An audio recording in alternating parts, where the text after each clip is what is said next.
Então, uma boa tarde a todo o pessoal aí. Já vamos nos 300 e tal, portanto, eu penso que à medida que vai passando um bocadinho o tempo, os colegas vão entrando, muitos colegas vêm agora das escolas e também ainda ontem estive numa iniciativa onde a participação acabou por ficar aquém, porque as escolas marcaram reuniões, algumas de um dia para o outro estão a marcar reuniões já com os professores, né? E portanto, se calhar houve alguns colegas que se inscreveram, mas mesmo assim penso que nós vamos ter daqui a pouco mais colegas, mas também não podemos esperar mais, pois às tantas vão perguntar coisas que nós já dissemos, mas paciência. Bom, então, começando assim, foi com expectativa, penso eu, expectativa de todos, expectativa nossa também, expectativa das pessoas em geral, que se iniciou a revisão do Estatuto da Carreira, ou, se anunciou a revisão do Estatuto da Carreira Docente. O ministro anunciou porque também foi dizendo que a carreira estava desvalorizada, a carreira não era atrativa, a carreira era algo que já estava completamente desfeita em seu sentido, com quebras de equidade, injustiças, essas coisas todas, né? Portanto, o Sr. Ministro foi dizendo isso e, portanto, era preciso alterar, rever o Estatuto da Carreira Docente. Eu penso que, quando assim se diz, e mais, quando, por exemplo, agora, na aprovação daqueles apoios para professores deslocados, não é? E a FENPROF contestou o facto de ser apenas para os deslocados em algumas escolas ou agrupamentos e não para todos, o ministro disse, não, mas isso não se preocupem, porque nós vamos rever o Estatuto da Carreira Docente e lá vai ficar a norma, vamos recuperar o que até já houve no passado, vai ficar a norma de valorizar, apoiar todos os professores que estiverem deslocados. Perante isto, não é? Perante uma coisa que aconteceu em setembro, estes apoios, e, portanto, nós vamos resolver isso não tarda, perante todo o discurso da necessidade de valorizar a carreira, porque ninguém se entende na carreira, e de, sobretudo, e disse o ministro nas reuniões da recuperação de tempo de serviço, na recuperação de tempo de serviço, que a revisão do Estatuto da Carreira Docente iria ter um particular enfoque em termos depois da carreira e dos salários nos escalões de ingresso, porque eram escalões muito desvalorizados. Claro, todos iriam ter alguma valorização, mas os de ingresso, esses sim, teríamos que ter uma atenção particular e também para o escalão de topo iria ser reposta, disse o ministro, paridade com a carreira técnica superior.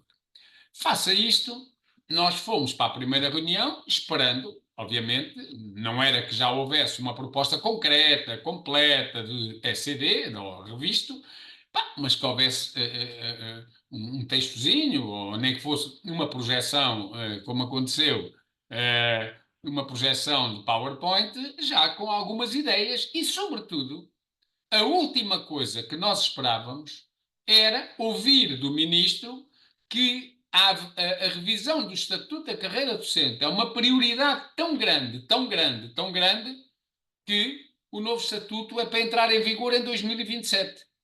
Ou seja, é para entrar em vigor daqui a 3 anos. Se isto é que é a prioridade, como diz o povo, ali já vem, né? Portanto, em 2027. E porquê em 2027? Porque o ministro apresenta-nos um calendário que diz o seguinte: a negociação começa agora, não nos podemos precipitar e, portanto, nós vamos estar com reuniões mensais, uma por mês, o que, aliás, foi logo confirmado a seguir, quando, estando nós em outubro, a reunião seguinte vai ser em dezembro, portanto, já vimos o compromisso com as reuniões mensais, é que em novembro não há, logo a primeira, não é? Bom, mas esse podia ser um pormenor, mas quando o ministro nos diz que, portanto, vamos negociar e tal, e em novembro de 2025, eles contam levar a Conselho de Ministros o novo estatuto e em dezembro de 2025 eles contam remetê-lo para a Assembleia da República para o aprovar. Nós, em primeiro lugar, ficámos todos muito surpreendidos com essa coisa de ir para a Assembleia da República. Mas para a Assembleia da República, porquê? O Estatuto da Carreira Docente é um diploma que consta de um decreto-lei.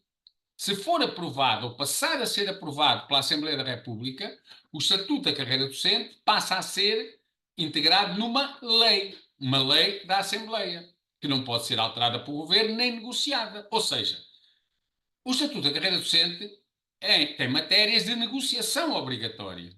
Os salários, a carreira, as condições de trabalho, a aposentação, tudo isso é negociação obrigatória inscrita em lei. Inscritos em lei. Estas matérias todas, inscritas em lei. Se for para a Assembleia da República, o que é que vai acontecer? Nunca mais há negociação, por uma razão simples. É que a Assembleia da República não tem competências negociais, não pode negociar. A Assembleia da República até nos pode lá chamar para uma auscultação naquelas audiências que são assim. Digam lá, têm 10 minutos para dizer o que querem, depois os partidos têm 3 minutos para fazer perguntas e vocês têm 10 minutos para responder e acabou a audiência.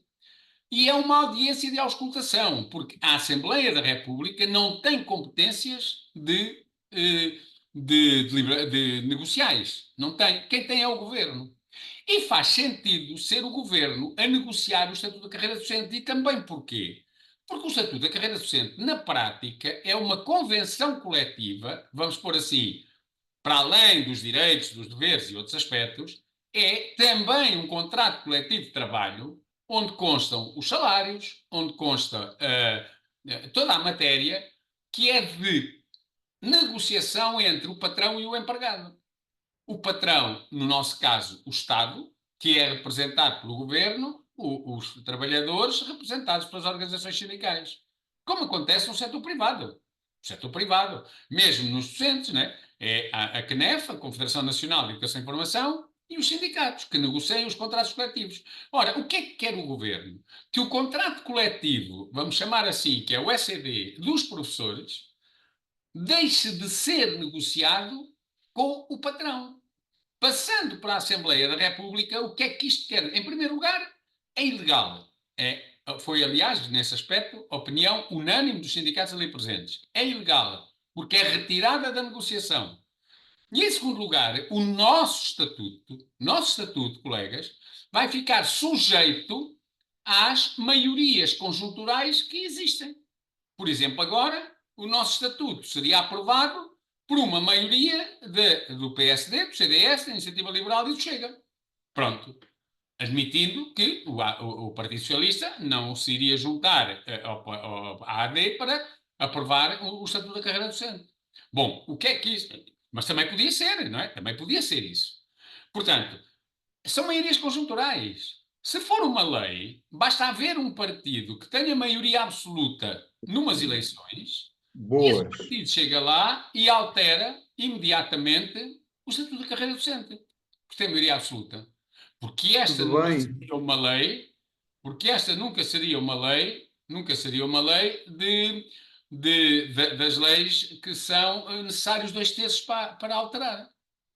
Não é? Portanto, e mais, a Assembleia da República é sempre uma instância de recurso para quando corre menos bem ou não conseguimos na negociação chegar até onde queremos, para termos uma segunda oportunidade, ou um segundo espaço, uma segunda instância, no sentido de tentarmos nessa instância ainda corrigir coisas. Um exemplo, o Ministério aprovou o decreto-lei que apenas prevê apoios para professores deslocados em algumas escolas. Nós dirigimos imediatamente aos partidos na Assembleia da República para que requeressem a apreciação parlamentar do decreto. Ou seja, o que é possível assim? É pedida a apreciação parlamentar e, sendo pedida por um partido, neste caso o Partido Socialista pediu, todos os partidos têm o direito de apresentar alterações, propostas de alteração ao decreto. E neste momento sabemos que existirão várias propostas no âmbito desta apreciação parlamentar que vão no sentido de se aplicar a todos. se aplicarem os apoios a todos. Claro, depois de de serem aprovadas as alterações. Com o Estatuto, poderia acontecer a mesma coisa. Portanto, houve a negociação, havia um aspecto ou outro que nós queríamos corrigir, tínhamos sempre esta possibilidade. Tínhamos a possibilidade da Assembleia pedir até uma fiscalização de constitucionalidade de matérias que eram duvidosas a sua constitucionalidade. É claro que se for uma lei da Assembleia, a própria Assembleia que aprova a lei não vai pedir a revisão não vai pedir a fiscalização da constitucionalidade. A lei é sua. Mas, independentemente de tudo isto, a questão da constitucionalidade, independentemente de tudo isto, da questão de haver uma instância ainda para podermos recorrer para corrigir problemas, independentemente de tudo isso, há uma coisa que é de base, é questão legal.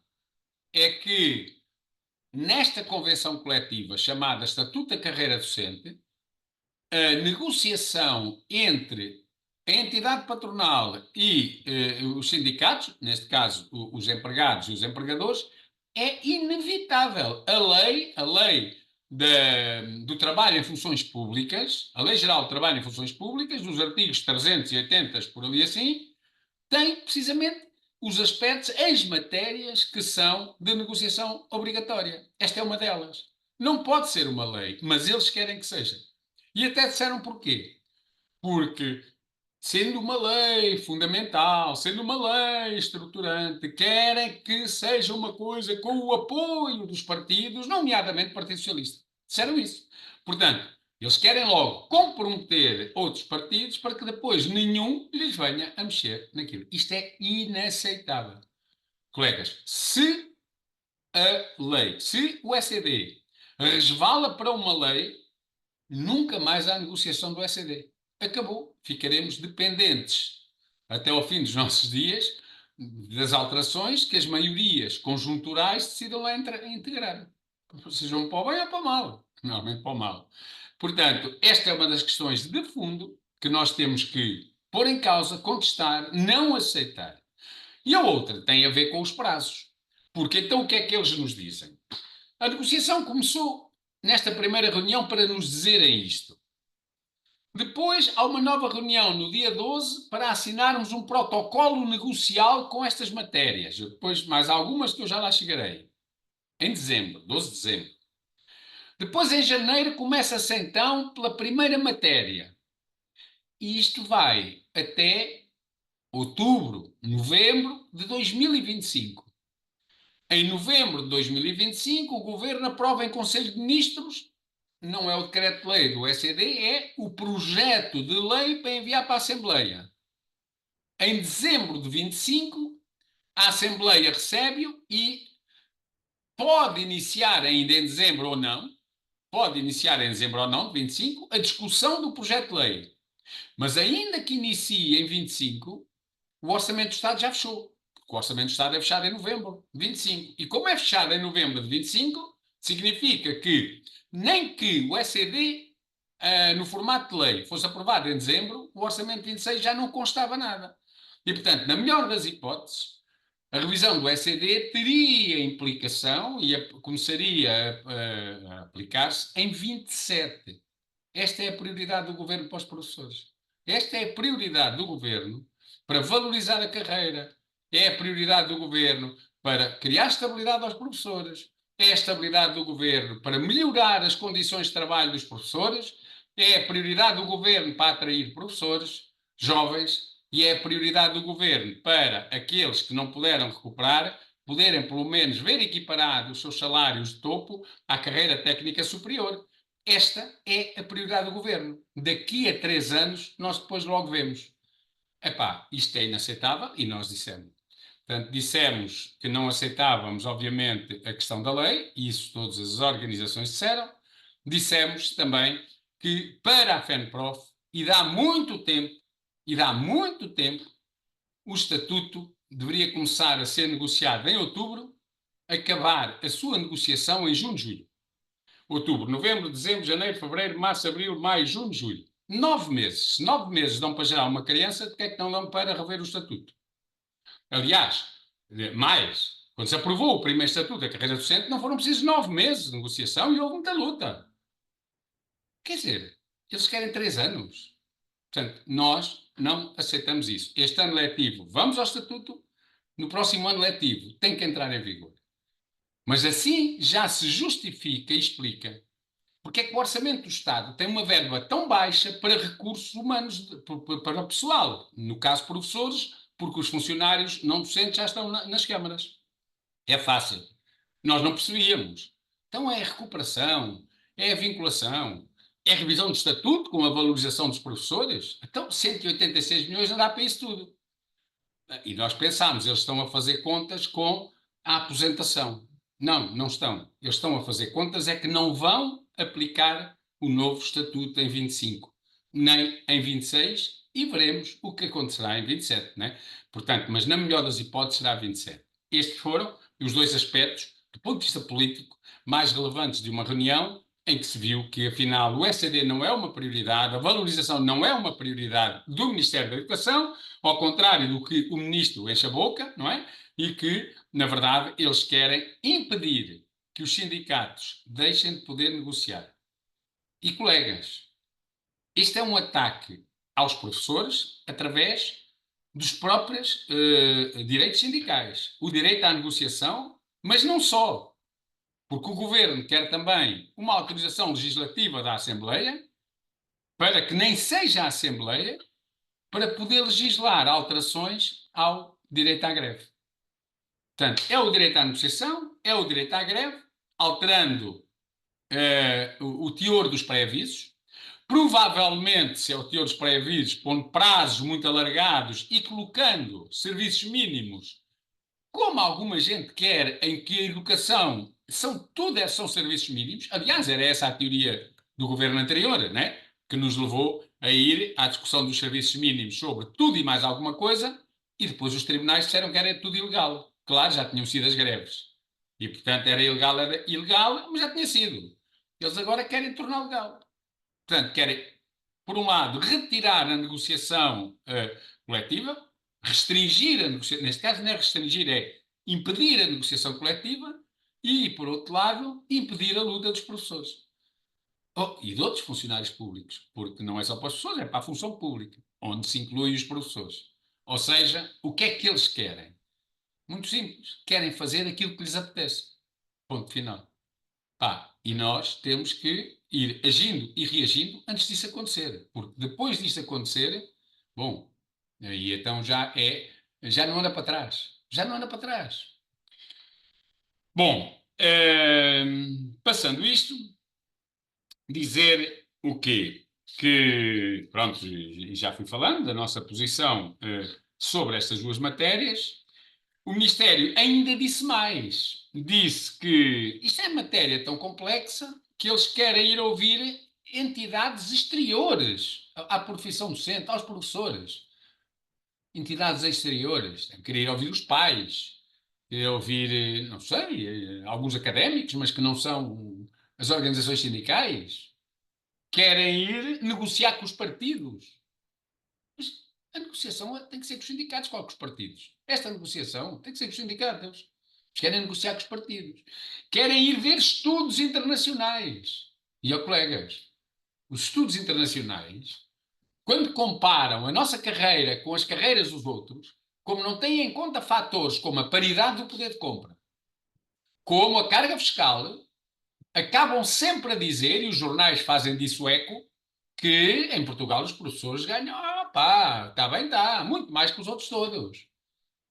Acabam sempre a dizer que Portugal é o único país onde o salário dos educadores de infância e professores do primeiro ciclo é igual aos outros. Temos a carreira única porque temos uma carreira por grau académico. Mas nos outros países o grau académico não conta. Se eles forem fazer em comparação, pelo menos estas duas possibilidades, ou estas duas constatações, eles vão dizê-la.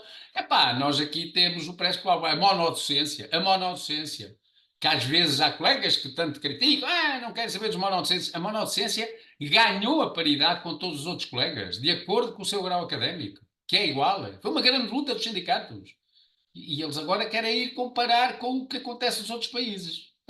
Vamos comparar e vamos ver o que é que acontece. Aliás, quando estamos em encontros e fóruns internacionais, os outros sindicatos até ficam, assim, muito surpreendidos e dizem, nós temos também de lutar por isso. Claro, claro.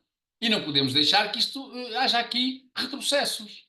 Não é? E depois também é tal coisa. Nós fomos ter aqui com o vizinho espanhol e dissermos qual é o nosso ordenado líquido, bruto, e eles disseram, vocês ganham bem. Depois, quando dissermos qual é o líquido, eles ganham para aí 500 euros a mais que nós.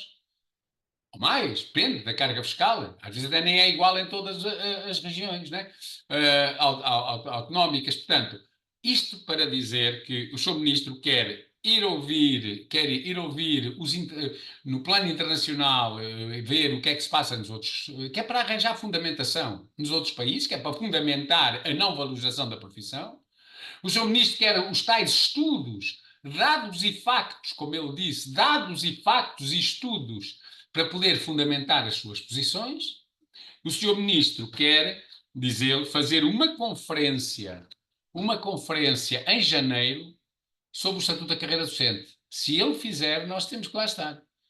E temos que lá estar para protestar, para contestar, para exigir, para dizer que o Sr. Ministro não andou a falar a verdade, para dizer que o Sr. Ministro prefere andar a contratar outros aposentados, investigadores, bolseiros, todas aquelas medidas que nós conhecemos, do que resolver o problema da falta de professores, como deveria resolver. Bom, depois o Sr. Ministro também fez afirmações deste tipo, que um dos problemas associados à atual carreira é que há uma demasiada litigância dentro da profissão. E há. Mas não há uma litigância porque os profissionais andam à bulha uns com os outros, andam ao combate uns com os outros. Nós dissemos isso. Lá. Há uma litigância. Porquê?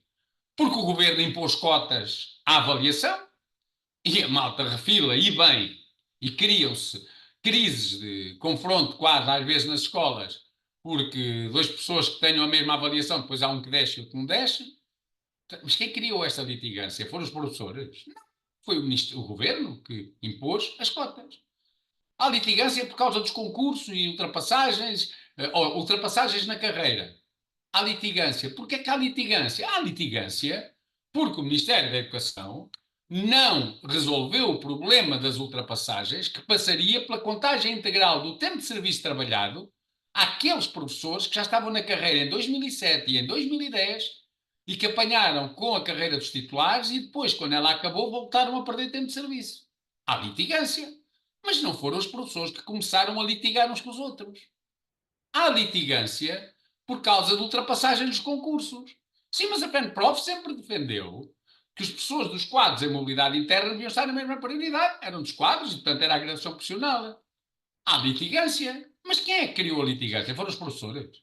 Portanto, o Sr. Ministro diz que há litigância, mas não mostra quem é que a provocou. Parece um miúdo que atira uma pedra à cabeça do outro e depois começa a assobiar, já não tem nada a ver com o assunto. Isso não somos nós e tal.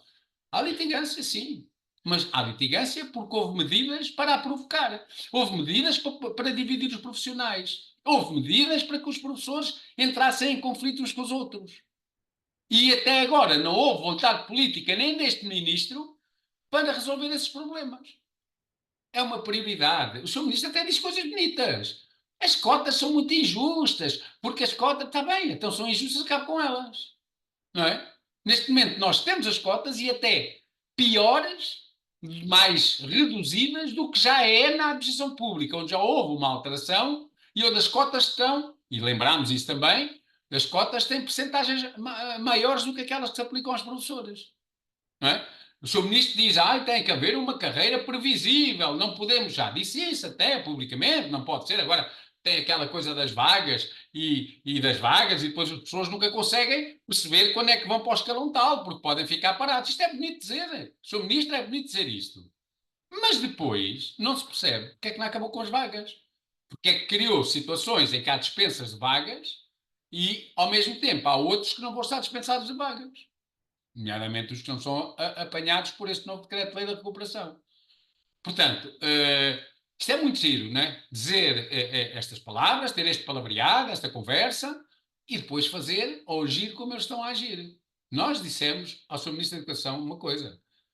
A vossa equipa ministerial, com a revisão do Estatuto da Carreira Docente, esta vai ser para nós a prova dos novos. A prova dos novos. Quem são os novos? Os novos governantes. Vamos perceber se os novos governantes, às boas intenções, correspondem soluções ou se afinal é mais do mesmo. E é o que parece. Não é? E vamos perceber se vamos ter Ministério da Educação ou se vamos ter uma delegação das finanças como tivemos com vários governos anteriores. Vamos ver se não é o que é.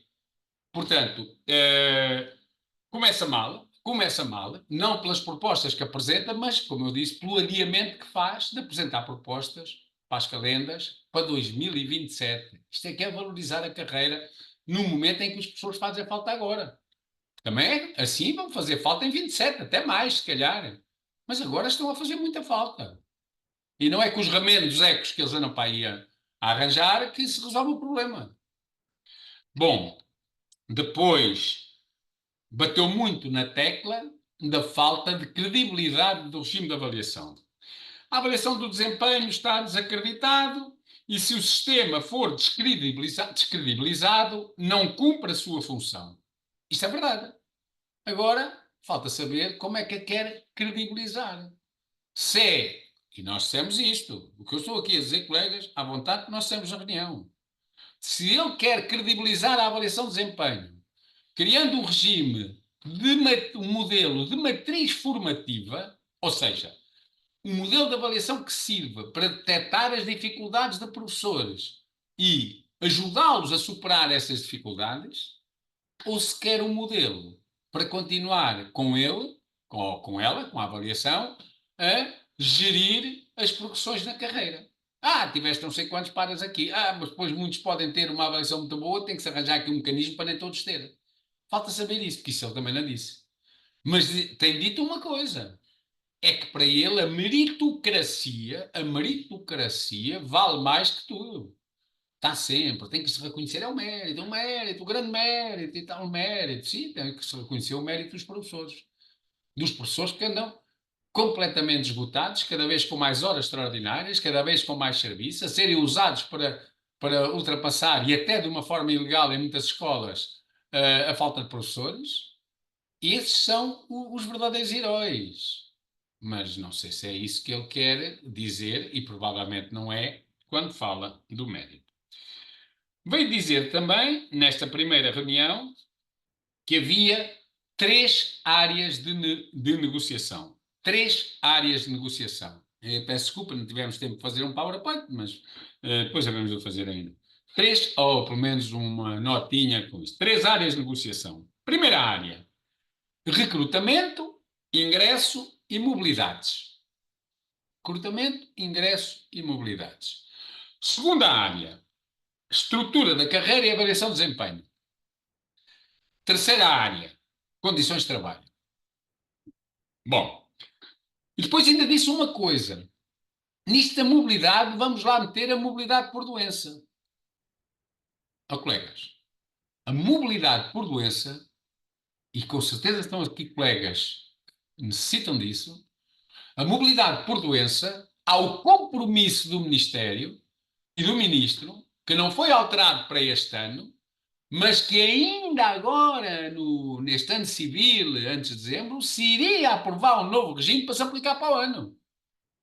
Bem, se o que eles querem é que a mobilidade por doença, o tal novo regime, passe a integrar o Estatuto da Carreira Docente, colegas, até 2027-28, aplica-se o atual, que é uma vergonha, como todos sabemos.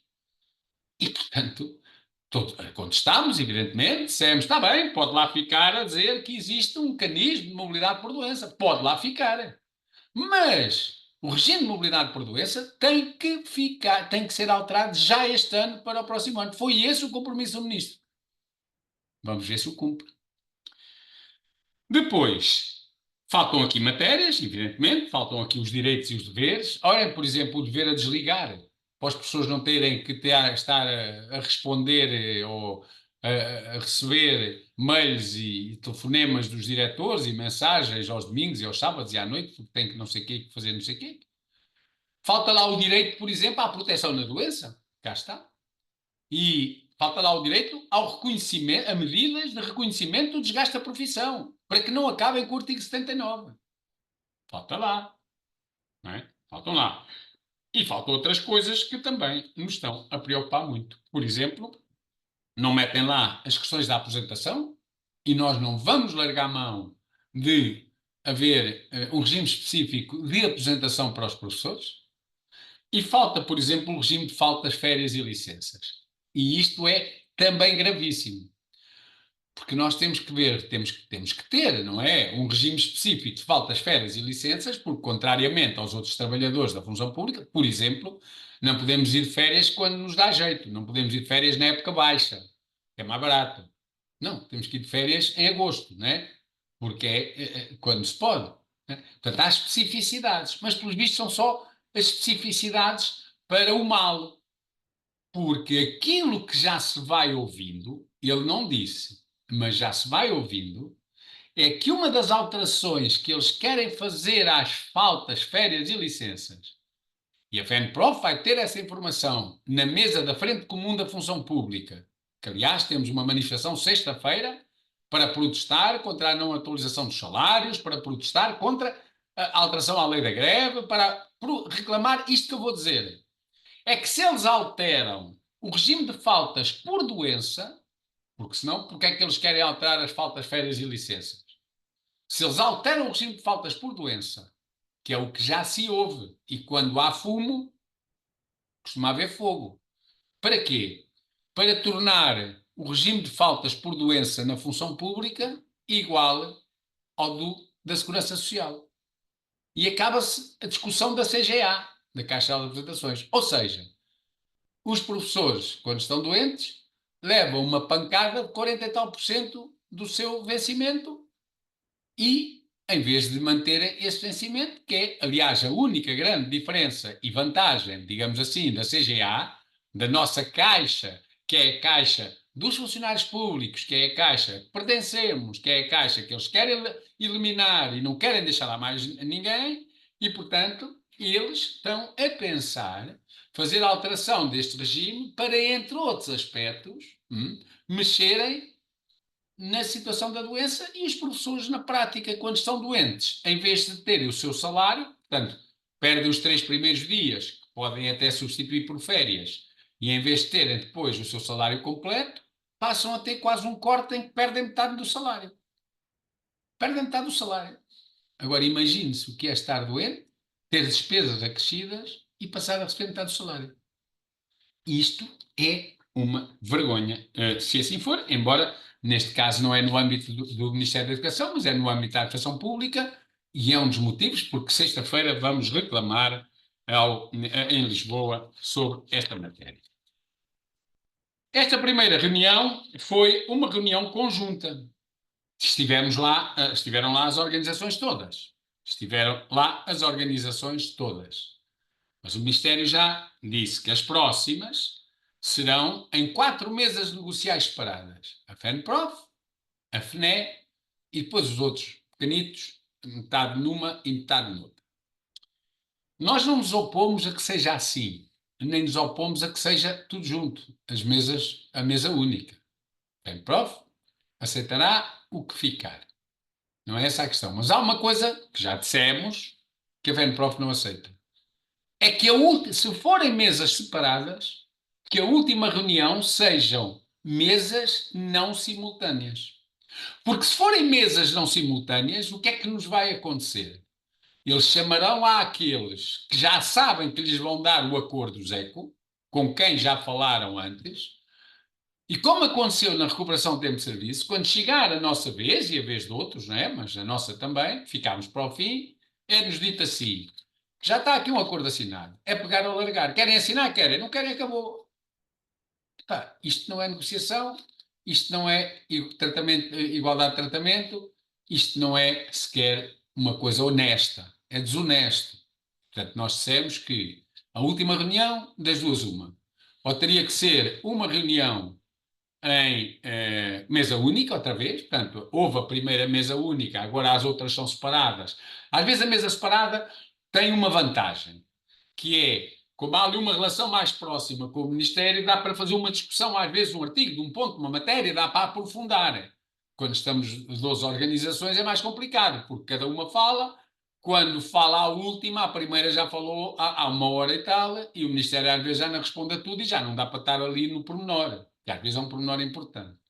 E, portanto, a questão aqui que se coloca é, podem ser separadas, mas a última tem que ser única. Ou então, como também já aconteceu no passado, a mesa não é única, mas as reuniões são simultâneas. É toda a gente ao mesmo tempo está a reunir. Em salas diferentes, com responsáveis diferentes, mas com competência negocial. Agora, não pode ser como da outra vez. Às 2h30 assinam o acordo e a partir daí as 3 reuniões seguintes querem assinar ou não querem. Também nós já não acabámos a discussão. Pois está bem, mas já está aqui um acordo assinado por uns, naquele caso a FNEC, e portanto é para perguntar se querem assinar ou não. Pronto, essas foram as questões também que ali se colocou. Portanto, para já ficaram apenas agendadas 2 reuniões, uma em 12 de dezembro, para poder, como eu já disse, aprovar um protocolo negocial, e uma a 13 de janeiro, que à partida será a primeira já de negociação, mas que nós também temos que ver se o nosso acordo vai para que o primeiro conjunto de matérias a negociar sejam, como eu já disse também, recrutamento, ingresso e mobilidades, ou seja, a estrutura da carreira e a avaliação de desempenho. Ou sejam, as condições de trabalho, os horários e essas coisas todas. Bom, pronto, isto foi sobre a avaliação de desempenho, foi o que sobre a avaliação, não, sobre a revisão do SED, foi o que aconteceu. Foi assim.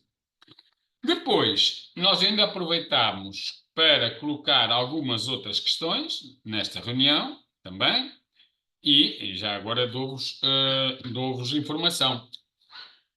Primeiro, foi entregue uma posição de 5 organizações sindicais, onde a FENPROF também é subscritora, a Associação Europeia de Intervenção Precoce na Infância, a Associação Nacional de Intervenção Precoce, ANIP, a APEI, a Associação de Profissionais de Educação de Infância, a FENPROF e a Associação Pro Inclusão, portanto as 5, para que seja criado aquilo que a Assembleia da República já aprovou N vezes, até em Orçamento de Estado, o Grupo de Recrutamento e Intervenção Precoce na Infância. É um grupo fundamental se queremos garantir o quê? A qualidade da intervenção através das formações das pessoas, neste caso através da especialização. Pronto. Essa foi uma questão. A segunda questão foi que o senhor diretor-geral da DGEST, que é um dos principais responsáveis para muitas das confusões que as escolas fazem, e que está sempre através das delegações regionais, parecem as delegações escolares antes do 25 de Abril, aí, não é? Aquelas eram conselheiras, estas são um bocado maiores, não é? A cair em cima dos diretores para, por exemplo, a última coisa que aconteceu foi dizer aos senhores diretores que os seus diretores não poderiam continuar a colocar na plataforma de ofertas de escola para contratação horários sem primeiro esgotarem as horas extraordinárias dos professores. As horas extraordinárias dos professores. Bom, então, mas os professores não têm que ter obrigatoriamente horas extraordinárias. Só têm horas extraordinárias quando deixa de haver na reserva de recrutamento ou quando deixa de ser possível haver contratação de escola. É isto é que sempre foi. Mas as escolas que lá colocam na oferta de horários e por isso estão a baixar de uma forma brutal horários, são imediatamente questionados pela DGEST e pelas delegações para saber até o lugar porque é que estão ali a pôr. Porque é que estão ali a pôr? Então, mas não há lá pessoas para ter horas extraordinárias? Isto era em janeiro, em fevereiro, no segundo período. Eles vão pagar por aquilo que estão a fazer agora aos professores com as baixas, com a malta a arrebentar e as baixas aí a proliferarem, porque não há quem aguente, como se costuma dizer, né?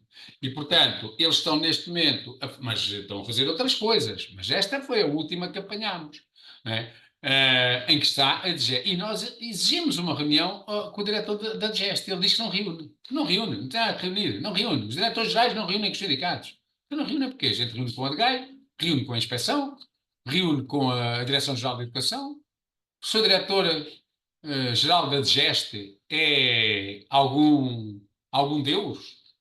Que ele não é Deus nenhum. Quanto muito é um boy nomeado pelos políticos lá do partido dele. Quanto muito é isso, Paulo Deus. E, portanto, ele tem que reunir. E ele tem que prestar satisfações sobre muitas das coisas que estão a ser feitas nas escolas por ordem da DGEST. E tem que reunir, e nós já colocámos isto ao ministro também. Depois, também, as questões da formação inicial e da formação contínua. Nós andamos ali numa negociação, há não sei quanto tempo, e essa negociação é para um novo diploma de formação inicial de professores e também com aspectos da formação contínua. A negociação ainda não acabou, mas a última reunião já foi há umas semanas valentes e até agora não conhecemos qual é que é, na sequência da última reunião, quais é que são as opções do Ministério para a formação inicial e contínua dos professores. E se é inicial, às vezes, podem os colegas que já estão aqui dizer, a inicial já não me interessa. Interessa sempre, porque é uma questão de nós valorizarmos a formação dos que vêm para a profissão. Mas dizer, está bem, mas pronto, mas eu já cá estou. Agora a formação contínua. Pois, a formação contínua. Como é que é? Então, hoje me estavam a dizer que os professores agora precisam de ações de formação. Os centros de formação só têm ações que já tinham e que os professores já frequentaram. E há diretores que não estão a aceitar declarações a dizer, pá, eu não tenho mais formação, esta formação o professor já fez, vai fazer outra vez só para fazer horas. E estamos a dizer, vai. Se há lá essa formação que ele já fez, da informática, com mesmo formadoras, mesmo, tudo igual. Vai, porque ele tem que ter horas de formação. Tem que ter 25, não tem horas para recuperar, vai fazer o que já fez. E pronto, já fez e faz outra vez, para dizer que tem horas. Isto é que é formação contínua. Isto é que faz aqui alguma diferença para o desempenho dos professores. Isto é para somar, isto é uma coisa administrativa, contabilística, sinceramente. Portanto, a formação contínua é algo também importante. Depois, um aspecto que nós dissemos, e eu depois já falo nisso mais à frente, quando falar da reunião da Comissão de Acompanhamento, sobre aquela maldita plataforma que desde junho não funciona. Ou melhor, ela funciona, mas até acho que valia mais que não funcionasse.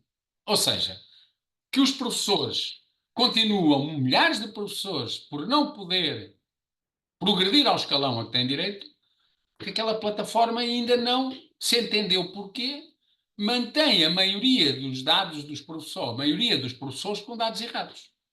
Depois até da malta lá ir e ver a escola a meter os dados, e os dados são bem metidos e depois estão errados. Claro, nós dissemos ao Sr. Ministro uma coisa tão simples como esta, que é a seguinte. A plataforma foi criada em junho.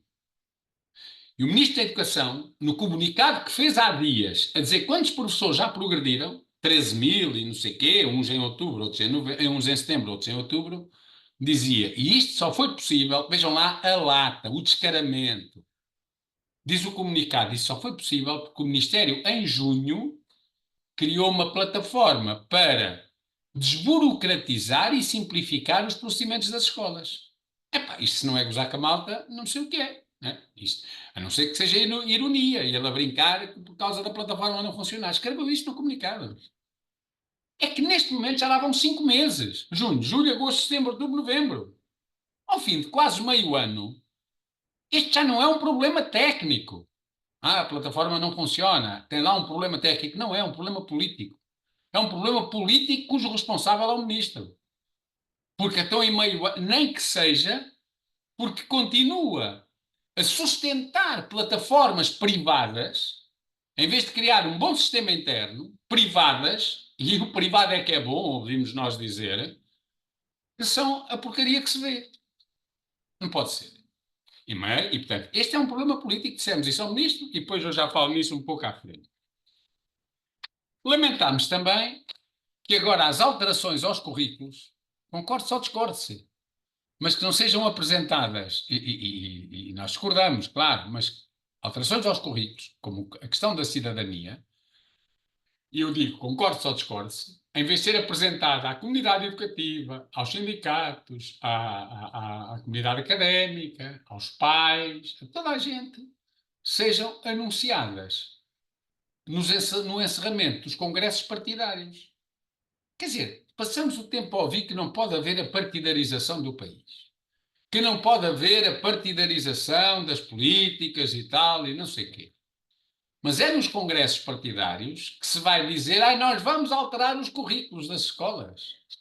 Pois o Sr. Ministro estava muito incomodado, porque isto é passar por cima dele, quer dizer, ele não veio dizer nada, é porque ele já foi ultrapassado pelo interesse político do líder do PSD de tentar sacar eleitores ao Chega. Ponto final. E, portanto, toca a mexer ali. E por isso, quando se vem dizer, não é? Não, é que a educação para a cidadania, quem ouve aquela gente a falar, que era dos inomináveis da extrema-direita, eu até já vou ter que ir lavar os dentes, a língua daqui a um bocado de ter designado o nome.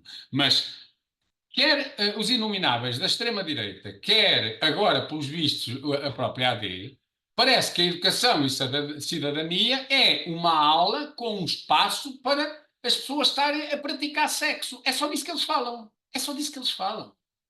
Sinceramente.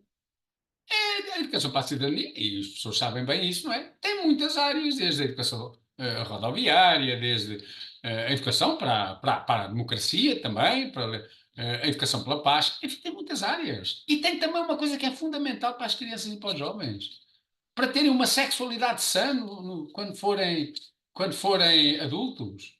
Se calhar para se evitar que tenhamos tantas adolescentes grávidas e a ter filhos como temos hoje. Que é precisamente a educação para a saúde e a educação sexual, qual é a questão aqui? E depois ainda outra coisa, ainda pior, é que vão para lá falar dessa coisa da diversidade de géneros. De géneros. Não, só há homens e há mulheres. Quer dizer, do ponto de vista do sexo, é assim, parece, penso. Do ponto de vista dos géneros, não é necessariamente assim. As pessoas. Ainda há dias estivemos numa escola em Lisboa. Uma escola que tem 64 nacionalidades diferentes. E uma coisa que até valorizavam a direção da escola e os colegas da escola era, por exemplo, haver alunos e eles diziam, isto é tão bem aceito pelos pais, pelas famílias, pela comunidade toda. Eles diziam assim, olha, é haver um aluno que este ano se chama José, mas para o ano está na mesma turma, mas já se chama Maria. Mas é uma pessoa, é um aluno. É o seu direito. Se é menor, claro, com o acordo da família. Pá, nós se calhar também temos a coragem de discutir isto. Mas não, mas eles já puseram, pá, isso é ideologia, isso é ideologia. Não, ideologia é o que eles estão a fazer. Aliás, não apenas a este nível, mas a outros níveis. Como, por exemplo, dizer que como não têm preconceitos ideológicos, querem que público e privado sejam uma e a mesma coisa. Não, isto é que é ideologia. Porque público não é o mesmo que o privado. Público é a resposta que tem que ser dada a todas as famílias, os cidadãos, os portugueses e os estrangeiros que estão cá. É o público. E depois há respostas privadas que as pessoas têm o direito de optarem. E olha, até falando com alguém do Ministério, não foi o Ministro do Estado, mas alguém do Ministério, precisamente de uma coisa que nós sabíamos. No final de uma das reuniões, estávamos a falar por causa da falta de professores e foi-nos dito: os colégios privados, neste momento, debatem-se com um problema de falta de professores pior que as escolas públicas. Isso a gente já sabia, porque há tanta gente a fugir de lá para o público. Como é que eles resolvem? Carregam nos professores, carregam nos que lá estão. Vão buscar gente com habilitação própria, o que não teria mal, mas por vezes até sem ela. E, portanto, não se nota. Mas aquela coisa de que aqui há falta e lá até sobram, né? É mentira. Isso já sabia. E agora confirma-se. Enfim, portanto, nós colocámos estas questões também, né? E depois o Sr. Ministro nunca garantiu que a mobilidade por doença seria, afinal, negociada este ano, como se comprometeu, e remeteu-nos sempre para o Estatuto da Carreira Docente, nós não vamos largar isto, e até disse, confirmou, que sabem, nós vamos ter que ter este processo a demorar mais tempo, a ir até ao final de 25 e tal, não é por causa de só aplicar em 27, não, é porque temos muitos processos negociais em mãos e vícios. E eu leio-os. Processos negociais em mão. Formação inicial de pessoas, que é o tal que ainda falta ao documento. Regime de habilitações próprias. Pelos vistos, o regime de habilitações próprias, que já desceu de nível com o governo anterior, não sei se agora é voltar ao tempo das regentes que podiam dar aulas no ensino primário, pessoas, senhoras com jeito que desde que tivessem a terceira classe completa. Não deve ser isso. Mas daqui a pouco passa a ser, né? Se vai descendo. Profissionalização em serviço. Pronto, aí podemos discutir isso em serviço, até para quem tem habitação própria poder fazê-lo. Formação contínua, importante, para que não andem a dizer a professores, está bem, tu já fizeste aquela ação, mas como precisas de horas vais fazê-la outra vez. E depois, gestão das escolas. Aliás, eu deixei para aqui, mas foi logo a primeira coisa que o secretário de Estado falou. Ele não disse que era agora em outubro, nem em novembro, mas ele já tinha dito que era em janeiro. Gestão das escolas, que eles não desistiram da ideia de profissionalizar a gestão das escolas. Eles não desistiram da ideia de criar a carreira e o estatuto para os diretores. Eles não desistiram da ideia de ter patrões à frente das escolas. Eles já são um bocado, muitos. São todos, mas muitos. Mas eles querem que sejam todos, né? Bom. E ele se calhar pensava que nós não sabíamos o que era. Alterações ao 32A. O que é o 32A? É o regime de concursos. Que nós também sabemos as intenções que eles têm em relação à graduação profissional.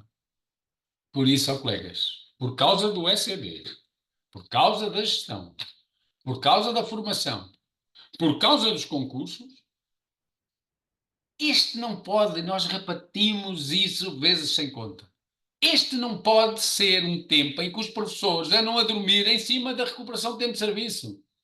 Que eles nem chamam RTS, como nós chamamos, RTS, recuperação de tempo de serviço, chamam RITS. Ritz era uma marca de cigarros que não era puto, que havia, assim, uns pacotes brancos. Eram mais baratos, custavam 5 paus, 5 merréis e o SC Filtro 8.500. Esse era o Ritz. Ou é aqueles hotéis em Lisboa. Porque eles chamam-lhe o quê? Recuperação integral do tempo de serviço. Mas não é que há recuperação integral, não. É recuperação do tempo de serviço, mas não é nem integral nem é para todos. Bom, e portanto, a questão da gestão. Concursos. Porque o programa de governo diz o que é que eles querem dos concursos, né? A questão da graduação, né? Ir com os anjinhos, ou pelo menos partilhar espaço com outros fatores, né? E questões da formação. E esta foi a reunião com o Sr. Ministro, que nós não gostámos nada, que nós dissemos imediatamente que discordávamos de uma série de coisas destas, e desde logo, como eu disse e repito e começo, a questão de ser uma lei, por razões que já disse, o facto de ser para entrar em vigor em 27, parece aquela anedota que às vezes se conta, né? Tens meia hora para tirar a mão. Quer dizer, vamos lá rever e tal. E tens 3 anos ou 4 para termos um estatuto. Né? Mas há uma pressa, há pressa, daqui a 3 anos. Bom, sinceramente, nós não podemos. Nós temos que ir retirar do sofá ou da almofada, ou seja o que for, da RTS, os colegas estão a ver, pá, e tal, e coisa, está bem, não sei o quê. Não é? Mesmo em relação ao concurso extraordinário, eles andam aí a fazer uma grande propaganda porque houve 6 mil e tal candidatos. Isto não é verdade. Houve 4.500 e qualquer coisa. Porque há 1.800 e tal, que é o mesmo candidato para mais que um grupo. Portanto, não houve 6 mil e tal. Houve 4.500. E depois, que agora isto vai resolver, limpar a falta de professores. Mas porquê? Pode. Porque as vagas vão ser todas ocupadas. Podem ser ou não.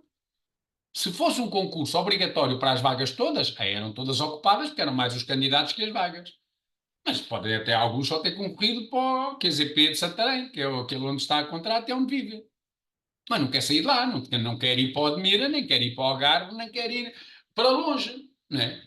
Ou pode haver vários que concorreram exatamente para os mesmos. Então, e depois só lá vai ficar um. Portanto, e depois há outra coisa, não é? Quem vai apanhar estes lugares podem ser, maioritariamente, professores que já estão no sistema contratados a termo. É importante para os próprios, porque passam a vincular e a integrar a carreira, certo? Mas não acrescentam pessoas ao sistema, porque já lá estão. Portanto, isto é muito fogo de vista.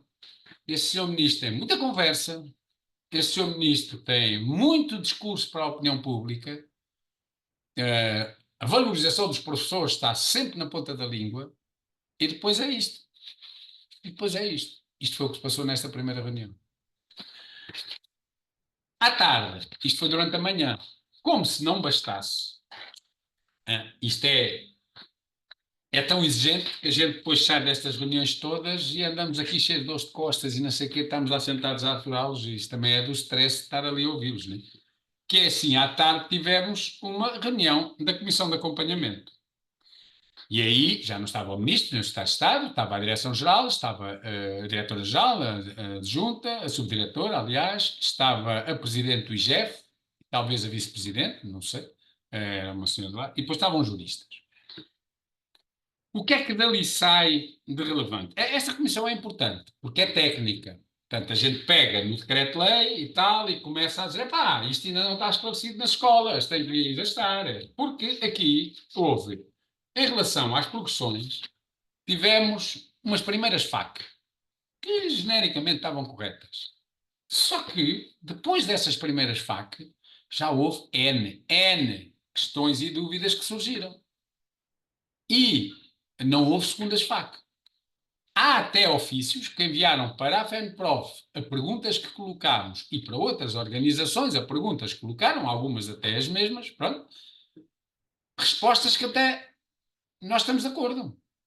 Só que, como é evidente, não se chega ao pé das escolas e diz: ah pá, olha, vocês estão a fazer isso mal, temos aqui um ofício que diz isto assim assim.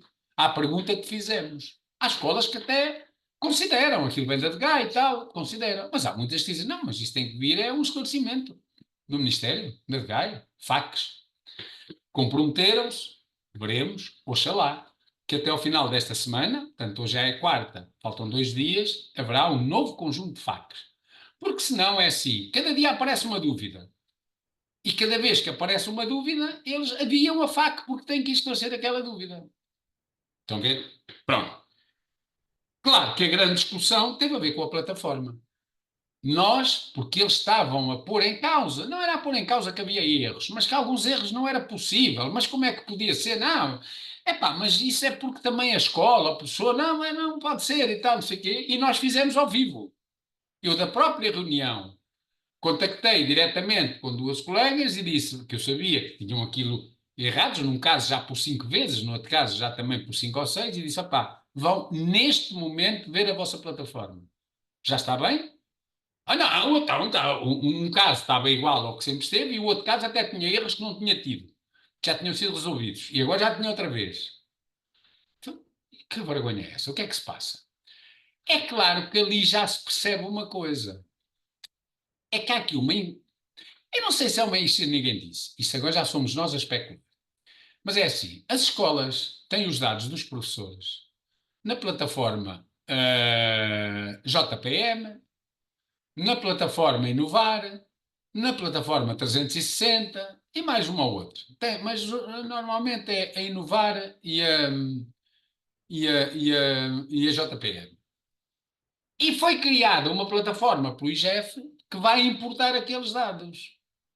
Agora, entra na especulação que ninguém disse. Mas é assim: para se importar de uma plataforma para outra, é preciso que aquela que importa tenha acesso aos códigos para entrar na outra plataforma e sacar os dados.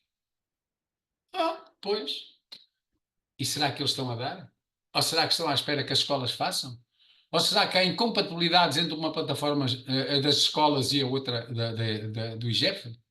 Ou será que. O que é que se passa? E perguntamos: então, mas porquê é que não foram buscar os dados do SIGRE?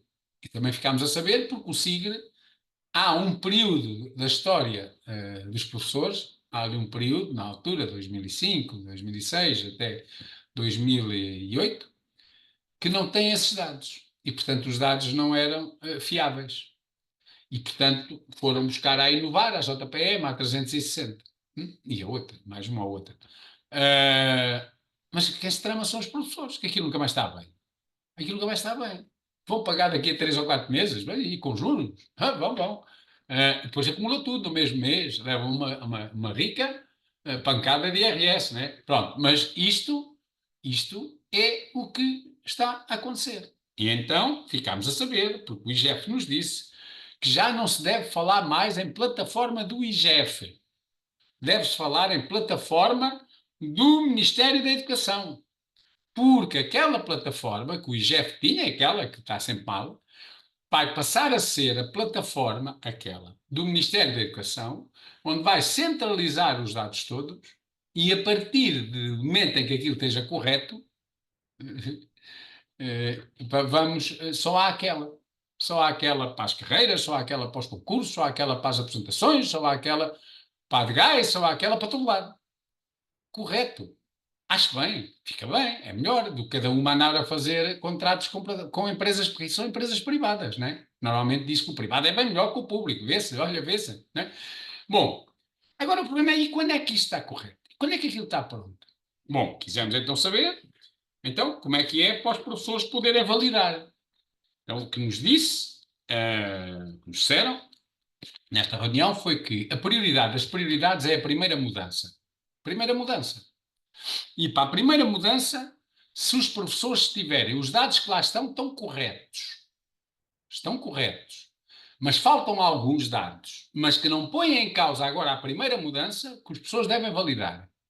E porquê? Porque não estão a validar incorreções e a plataforma vai ficar o tempo todo aberta para se poder acrescentar o que lá faltar. Escolas podem sempre lá ir acrescentar. Portanto, se os dados que lá estão corretos, permitem a primeira mudança, mas, por outro lado, falta ali uma coisa ou outra, validam, disseram-nos eles, e depois as escolas acrescentam o que falta. Coisa diferente é se os dados até podem estar corretos para a primeira mudança, podem estar corretos para a primeira mudança, mas há dados errados depois para a frente. E então aí já não devem validar e devem rejeitar. Claro, se houver lá o botão de rejeitar para a pessoa rejeitar, porque em muitos casos não aparece lá nada. Mas se aparecer, devem rejeitar e escrever porquê. Bom, isso foi o que ficou. Depois havia questões várias, algumas, pronto, segundo eles nos disseram, vão aparecer, mas até coisas um bocado sem jeito nenhum. Por exemplo, um exemplo que nós lá demos, uma colega que vinculou em 2004, 1 de setembro de 2004, portanto, antes do primeiro congelamento. E aparece lá como não tendo cumprido 44 dias do primeiro congelamento.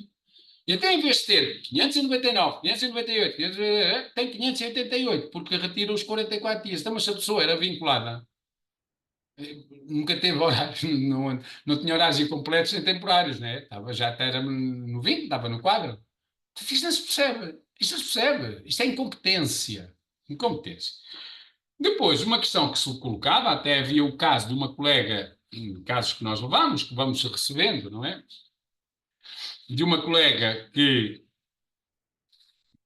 é o seguinte, chegou, aqui a data não interessa muito, o exemplo é que interessa, imagina, e chegou no dia 3 de fevereiro para mudar para o sétimo escalão, 3 de fevereiro de 2024, não foi depois da RTS, foi antes de 1 de setembro. Bom, 3 de fevereiro, tem direito, segundo o Decreto-Lei 48, a mudar no dia 1 de março, certo? Mas se for à plataforma com os dados todos corretos, a plataforma diz que só tem direito a mudar a 1 de setembro. Só tem direito a mudar a 1 de setembro. Então porquê? Então, mas se tem direito a 1 de março, diz o decreto-lei, porquê?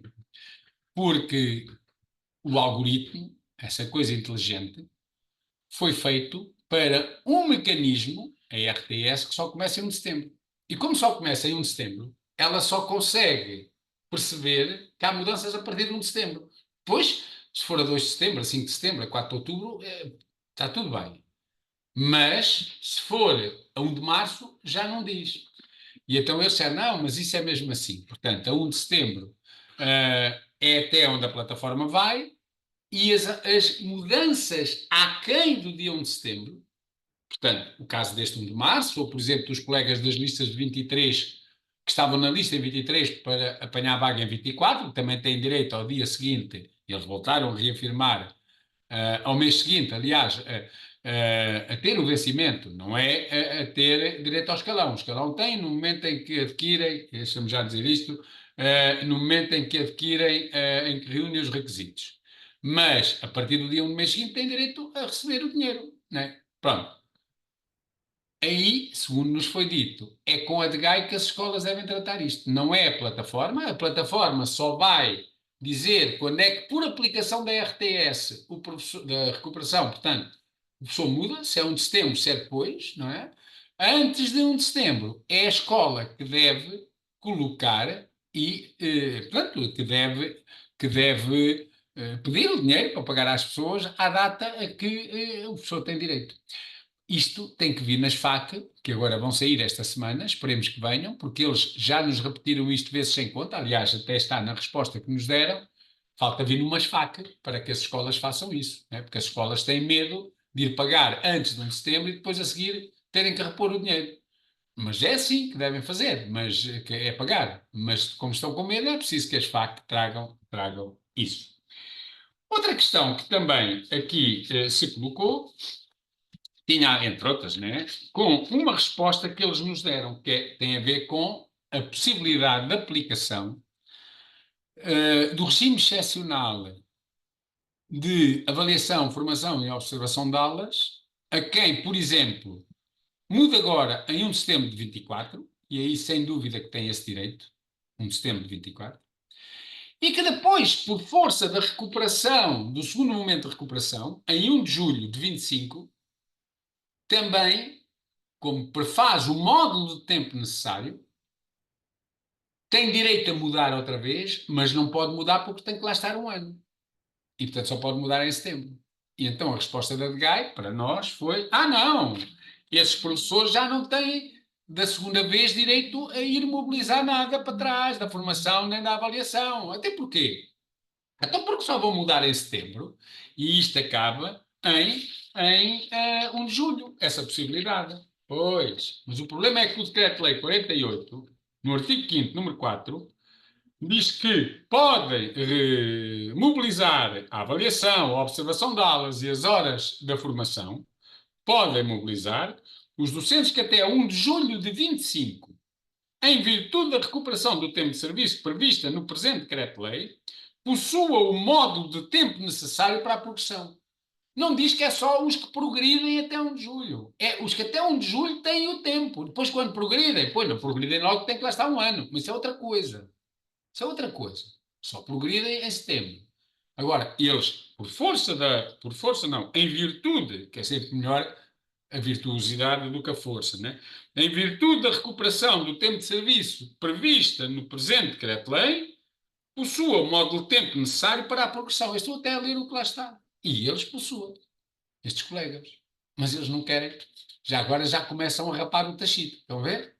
Uma ilegalidade se estes colegas não estiverem dispensados. Mas depois há coisas que eles não respondem.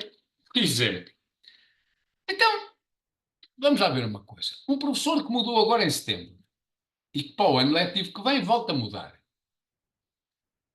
Este professor que muda agora em setembro tem direito a ir mobilizar a avaliação e a formação, certo? Certo, tudo aquilo. Mas ele não quer.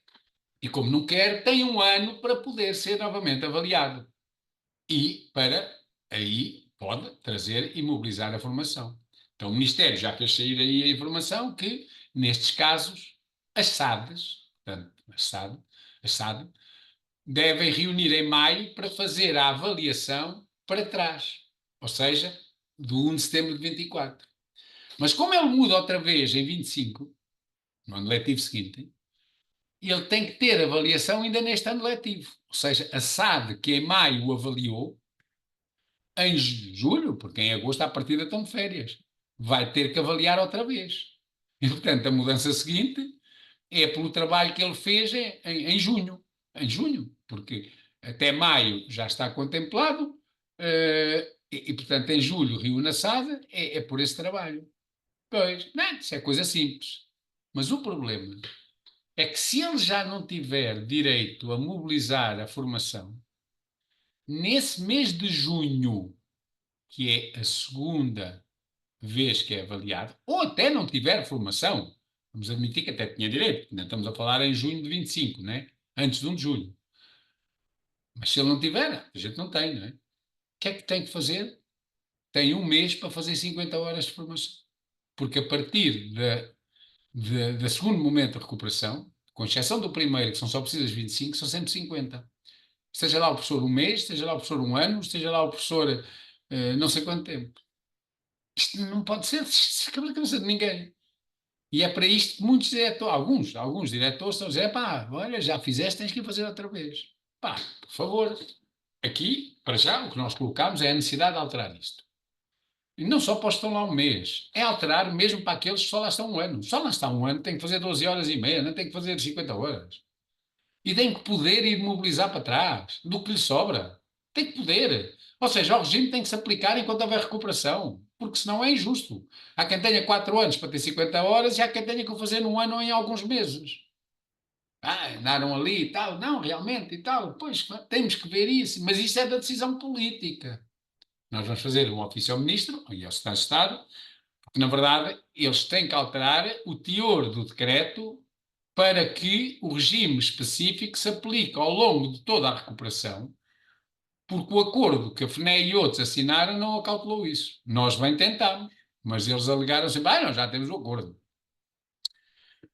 Pronto, essa é outra questão também que vamos ver como é que ali vai, com o que é que vai acontecer. Depois havia também uma dúvida. Epá, há escolas, há professores que depois têm a plataforma em branco. O que é que aconteceu? E eles lá foram dizendo, bem, aconteceu que a escola do ano passado foi lá e lançou os dados do professor. E depois a escola deste ano foi lá e lançou outra vez os dados do professor. Ora, lançados 2 vezes os dados dos professores, aquilo desaparece tudo. Epá, não pode ser. Mas também ao contrário. É que a escola do ano passado não lançou os dados do professor. A escola deste ano não quer lançar, porque diz que isto era uma coisa da escola do ano passado, e ninguém lança os dados do professor. Bom, aí o IGF, e se forem ao site do IGF, já lá está lá um manual, que tem logo um dos primeiros pontos, ou até o primeiro, a esclarecer que compete à escola deste ano fazer o lançamento destes dados. Qual é que é o problema em muitas escolas? É que a escola do ano passado ainda não mandou o registro biográfico para a escola deste ano. E as escolas não têm os dados para ali colocar. Até ficámos a saber mais, por diretores que lá estavam, na reunião. É que aqueles colegas mais velhos, ainda do tempo das delegações escolares, que havia uma coisa do primeiro ciclo e pré-escolar, que eram os lençóis, aqueles papéis muito grandes do registro biográfico, depois ficaram um bocadinho mais pequenos, encolheram, mas tinha a mesma coisa aos dados.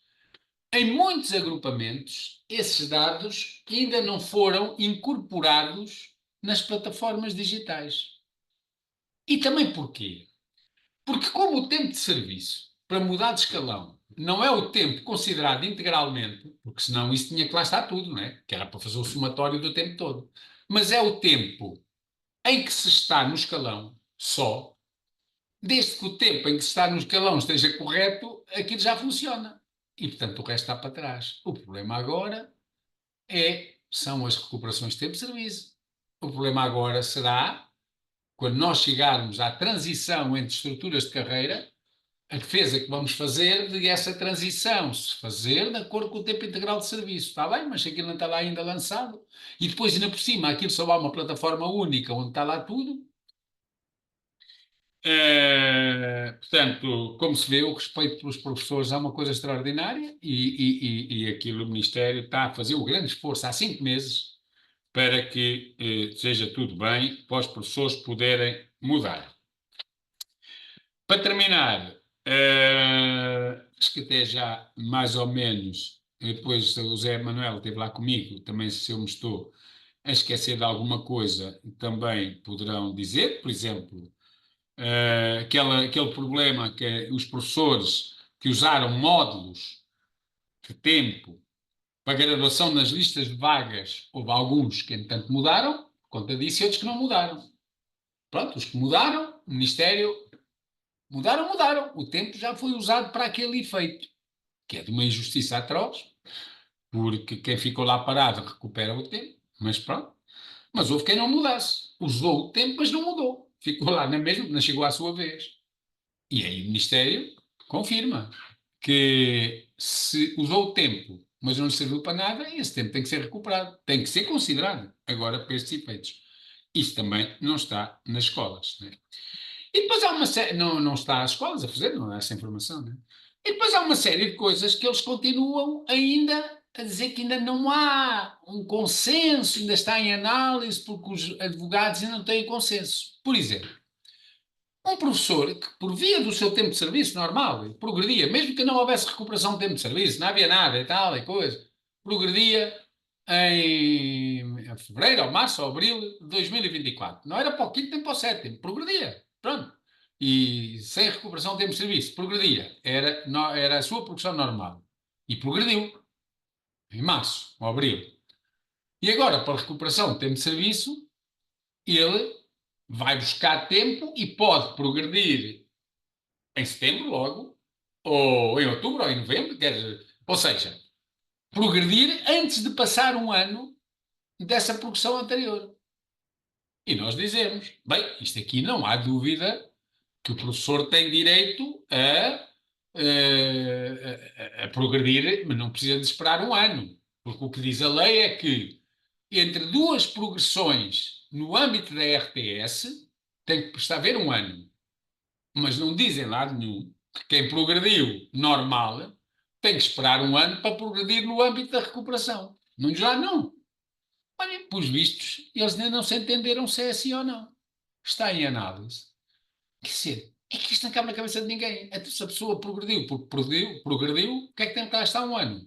A lei não diz, a lei da sua progressão, que se aplicava no momento da sua progressão, não diz em lado nenhum que ele tem que lá estar um ano outra vez para progredir de novo. Veio agora dizer, para este âmbito, mas é para este âmbito. Aquela profissão não foi deste âmbito. Bem, estão ainda em análise os juristas a discutir, e se esses forem juristas daqueles a sério, como a gente conhece, eles ficarão a discutir até ao fim da vida. Assim como também há ali outro problema com eles, que é os que foram reposicionados. Se os professores que vincularam e foram reposicionados têm que esperar um ano para ter a progressão a seguir. Então, mas eles não progrediram, eles foram reposicionados. Eles foram reposicionados. Um processo de reposicionamento. Agora, com o seu tempo de serviço, e eles estão contratados, claro, eles têm que, e se trabalharam durante o congelamento, eles têm dias a recuperar. Bem, e têm que mudar, não tem que esperar um ano, porque aquilo é um reposicionamento, tem a ver com progressões, e se tivesse, ainda era antes da RTS, mas eles ainda não sabem também, ainda têm que analisar também isso e têm que ver também se têm ou não têm, e admitem até que também tenham que esperar um ano. Ou seja, isto era tudo uma beleza, isto era tudo tal, valorização, isto era tudo, é? Mas agora começa-se a rapar o tacho, não é? Já tem o orçamento aprovado, aprovadito, já está, é? E portanto agora é rapar o tacho. E portanto nós temos que nós temos que acordar os colegas, acordá-los lá na escola. Nós estamos a fazer reuniões das escolas e estamos a levar precisamente esse líquido para a malta cheirar e acordar, porque muita malta está ensonada ainda a contar o tempo de serviço, mas tem que ser. Só mais uma coisa, e que concluo, porque foi uma situação que também nos apareceu e que nós tínhamos dúvida, mas que agora está esclarecida e que é preciso informar os colegas todos disso, que tem a ver com o Decreto-Lei 51. O Decreto-Lei 51 é aquele que permite os aposentados serem contratados, só foram 79, dos 15 mil que podiam ser, só foram 79. permite contratar docentes, doutorados e investigadores doutorados e bolseiros de investigação, permite aplicar aos professores horas extraordinárias acima de 5, 6 ou 10, ou aos professores do artigo 79, e permite a quem já reunir as condições pessoais de aposentação, mas continua cá, ter direito a um suplemento de 750 euros. O que ficou para as escolas todas da leitura que se faz do decreto-lei é que aquilo é o decreto-lei sobre as escolas carenciadas e, portanto, se é sobre as escolas carenciadas, todas aquelas medidas são para as escolas carenciadas. Mas começaram a chegar respostas contraditórias a de Gaia às escolas, às vezes à mesma escola. Aqui uma escola de Coimbra, que os professores tiveram uma resposta e o diretor teve outra. E nós ontem fomos esclarecer. E então que fique esclarecido, e a FEMPROF vai até fazer uma campanha de esclarecimento e uma minuta para os colegas pedirem, que é assim. O Decreto-Lei 51 é o 51A, pronto, é as primeiras medidas, é o de julho, ainda de julho, acho que é 25 de julho. Não é este agora dos apoios e do concurso extraordinário que é de setembro, 13 de setembro. Esse é o 57B. Não, é o de julho. Tem medidas que se aplicam só às escolas carenciadas e medidas são para todas. Então, quais são? Por exemplo, a possibilidade de contratação de aposentados são só para as escolas carenciadas. A possibilidade de dar mais de 5 horas extraordinárias ou dar horas extraordinárias a professores com a redução do 79 são só para as escolas carenciadas e o professor tem que dar o seu acordo expresso, e quando é expresso é escrito, não é dizer está bem, para poder ser atribuído. Nós já temos escolas que não são do grupo das 234 e às quais estão a querer impor as horas extraordinárias que só se podem aplicar nas carenciadas. Isto é ilegal. E se houver escolas onde isso está a ser feito e não forem das 234, façam-nos chegar a informação para nós enviarmos para a DGAE. Como diz alguém do Ministério, o problema é que nós temos aí uns generais nas escolas que acham que fazem aquilo que lhes apetece. E, portanto, mandem para cá, que nós mandamos para a inspeção.